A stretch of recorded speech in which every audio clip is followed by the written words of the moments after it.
शिखर धवन ने हाल ही में सभी तरह के क्रिकेट फॉर्मेट से संन्यास लेकर सभी को चौंका दिया है, जिससे फैंस को भी एक बड़ा झटका लगा है। एक समय था जब रोहित शर्मा के साथ शिखर धवन पारी की शुरुआत करते थे। उस समय को भारत के सबसे शानदार लम्हों में से एक माना जाता है। शिखर अब संन्यास ले चुके हैं, जिसके बाद अब एक और आशंका उठ रही है कि टीम इंडिया का एक और टैलेंटेड क्रिकेटर भी संन्यास ले लेगा।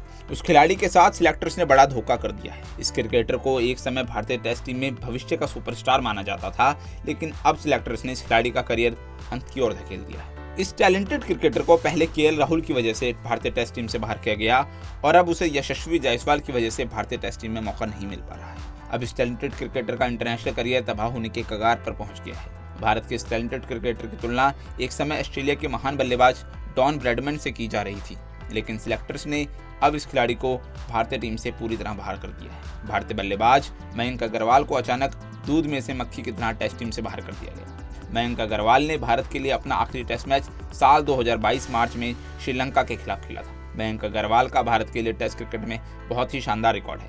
मयंक अग्रवाल ने अभी तक भारत के लिए 21 टेस्ट मुकाबलों में 1488 रन बनाए हैं, जिसमें 4 शतक और 6 अर्धशतक शामिल हैं। टेस्ट मैचों में मयंक अग्रवाल का बेस्ट स्कोर 243 रन रहा है। मयंक अग्रवाल को केएल राहुल की वजह से भारतीय टेस्ट टीम से बाहर किया गया था, नहीं तो वह एक वक्त पर टेस्ट ओपनर के तौर पर अपनी जहां पक्की कर चुके थे। समय के साथ केएल राहुल के हाथ से भी ओपनिंग पोजीशन चली गई और अब यशस्वी जायसवाल टेस्ट टीम के परमानेंट ओपनर बन चुके हैं और कप्तान रोहित शर्मा के साथ पारी की शुरुआत करते हैं। अब टीम मैनेजमेंट को मयंक अग्रवाल की याद तक नहीं है। मयंक अग्रवाल को सिलेक्टर्स अब टेस्ट में मिडिल ऑर्डर में मौका देने के लायक भी नहीं समझ रहे। अग्रवाल अब इंटरनेशनल क्रिकेट से संन्यास लेने के लिए मजबूर हो गए हैं। वह पिछले 2.5 साल से टीम इंडिया से बाहर चल रहे हैं। अगर मयंक के करियर की शुरुआत की बात करी जाए तो उन्होंने अपनी शुरुआती 12 टेस्ट पारियों में ही भारत के लिए 2 दोहरे शतक जड़ दिए थे। ऐसा करके मयंक अग्रवाल ने ऑस्ट्रेलिया के महान बल्लेबाज डॉन ब्रैडमैन के रिकॉर्ड को भी तोड़ दिया था। मयंक अग्रवाल ने सबसे कम पारियों में 2 दोहरे शतक लगाने के मामले में डॉन ब्रैडमैन को पीछे छोड़ा था। टेस्ट क्रिकेट में डॉन ब्रैडमैन ने 13 पारियों में 2 दोहरे शतक जमाए थे, जबकि उनसे कम पारियों में मयंक अग्रवाल ने काम कर दिया था। सबसे कम पारी में 2 दोहरे शतक लगाने का रिकॉर्ड भारत के ही विनोद कांबली के नाम है।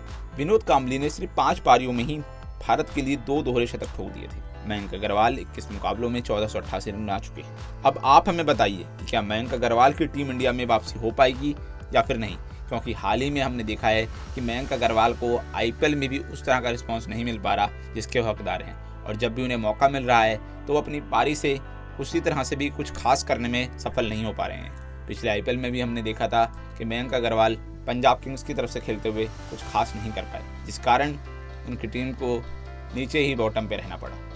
अब आप हमें बताइए कि क्या मयंक अग्रवाल भारतीय टीम में कभी वापसी कर पाएंगे या फिर शिखर धवन की तरह ही अब मयंक अग्रवाल भी कुछ दिनों के बाद संन्यास की घोषणा कर देंगे। हमें कमेंट सेक्शन में ज़रूर बताइएगा।